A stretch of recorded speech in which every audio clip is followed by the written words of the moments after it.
Chapter number 9, Our Industries. The resources provided by nature fulfill most of our needs. Many of these resources, however, cannot be used directly. Can we use wheat, cotton, tea leaves, logs of woods, and iron directly? This is a question which arises in each and everyone's mind. No, we cannot. This is because they are raw materials. So the answer is the same, the raw materials, the thing which we cannot use directly. We need to convert them into finished goods such as bread, cloth, tea, furniture, and utensils before we can use them. So their raw materials are converted into finished goods in a factory. The process of making a particular product using machines in a factory is called an industry. So this is the definition of an industry.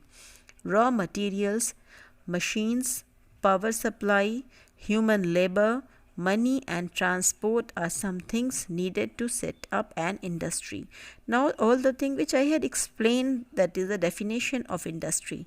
Now there is a question which comes in our mind, what are the different types of industry? So here there are three types of industry. You can say on the basis of size, industries are of three types. The first one is of cottage industries, the second is small scale industries, and the third is large scale industries. Now I am going to explain each and every industries in detail. I'll start from the cottage industry.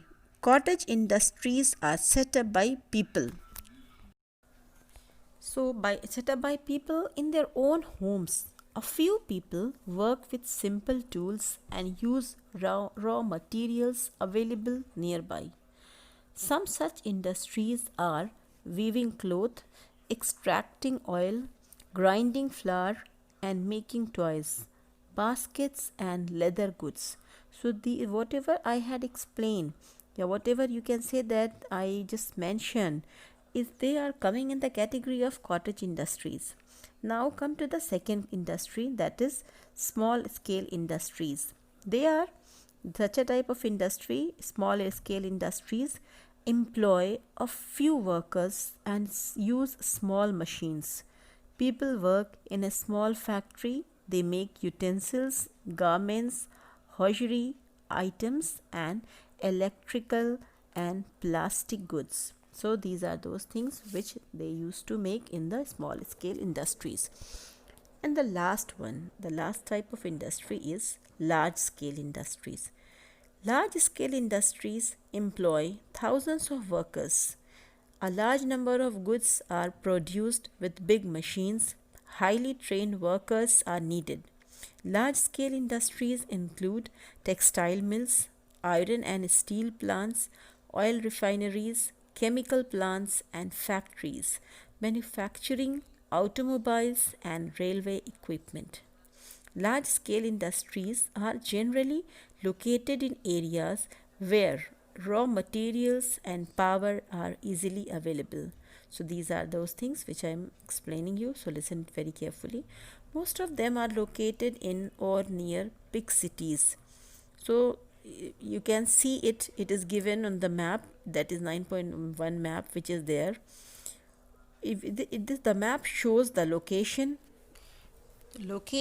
of some imported industries of India. So here there is a table in which all the industries, you can say that lists the names of the few places of industries or some major industries in India is written. The first thing is, you can see the industry. India is very famous for the industry, the cotton textile industry. Where it is located, in which place it is? So it is in Mumbai, Maharashtra. Okay. Ahmedabad, Gujarat, that is, I am telling you the names where they are located. Coimbatore, that is in Tamil Nadu. Varanasi, Uttar Pradesh. They are those places where the cotton industry is located. Now come to the second one, that is silk textile. It is located in Bengaluru, in Karnataka. Kanchipuram, that is in Tamil Nadu. Murshidabad, that is in West Bengal. And Bhagalpur, which is in Bihar. Now the third one is woolen textile. The woolen textile we always get from in woolen thing is especially in Srinagar, that is in Jammu and Kashmir, Ludhiana, which is very famous, that is in Punjab, Amritsar is also in Punjab, Panipat, that is in Haryana. Come to the after the woolen textile, iron and steel, that is in Jamshedpur, Jharkhand, Rawalpindi in Odisha, Bhilai, that is in Chhattisgarh, Salem is in Tamil Nadu. That is jute mill. Jute mills, India is also famous for jute mills, that is in Rishra. Rishra is in West Bengal, Gaya in Bihar, Guntur, that is in Andhra Pradesh, and Kanpur, Uttar Pradesh. They are very famous places for the jute mills. Sugar mill. You can get sugar mills easily in Ahmedabad, that is in Ahmednagar, that is in Maharashtra, Meerut, Uttar Pradesh, Coimbatore again, that is in Tamil Nadu, and Belagavi, that is in Karnataka. They are all the four places which are very famous for the sugar mill industry. Railway equipment. You always heard the name the Chittaranjan, that is in West Bengal, and Kapurthala is in Punjab, while Varanasi is in Uttar Pradesh. Perambur, that is in Tamil Nadu. Now for the automobile, Gurugram, that is in Haryana, Jamshedpur, obviously in Jharkhand, Pune is in Maharashtra, Chennai in Tamil Nadu. They all are those places which are very famous for the automobile industry. Now electronic goods. As we see that Bengaluru is in Karnataka, Panchkula, which is in Haryana, Mumbai, Maharashtra, Chennai, Tamil Nadu. They all are famous places for the electronic goods. They are electronic good industries here. Shipbuilding. Vishakhapatnam, which is in Andhra Pradesh, Kochi in Kerala, and Marmagao, that is in Goa, and Mumbai, which is in Maharashtra. They all are four places which is famous, very, very famous for the shipbuilding industry, especially in India.